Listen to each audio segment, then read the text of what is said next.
গাড়িবহর নিয়ে তাসনিম জারার চিঠির জবাব দিলেন শারজিস।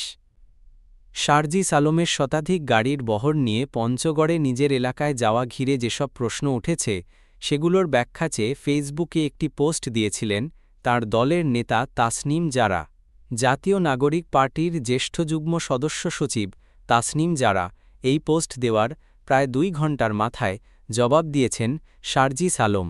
তিনি বলেছেন তারা যে নতুন বন্দোবস্তের কল্পনা করেন সেটা 6 মাসের মধ্যে প্রয়োগ করলে নির্বাচনে 95% ক্ষেত্রেই জামানত হারানোর আশঙ্কা থাকবে।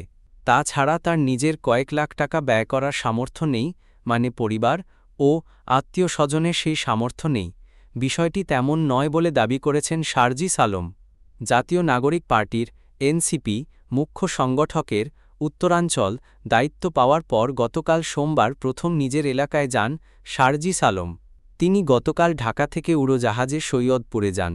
সেখান থেকে তিনি সড়কপথে পঞ্চগড়ের দেবীগঞ্জ যান।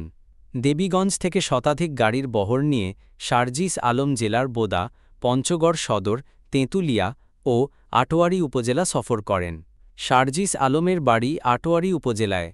শারজিস আলমের এই শোডাউন নিয়ে রাজনৈতিক অঙ্গনে নানা আলোচনা-সমালোচনা চলছে।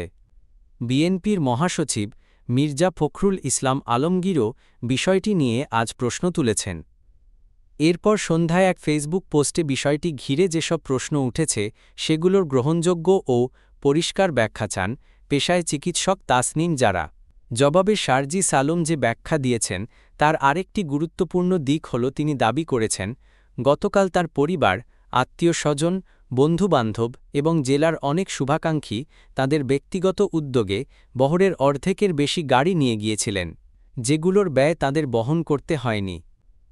বাকি 50টির মতো গাড়ির 6,000 টাকা করে যে 3 লাখ টাকা ভাড়া দিতে হয়েছে সেই টাকা দেওয়ার সামর্থ্য তার পরিবারের আরও 50 বছর আগেও ছিল।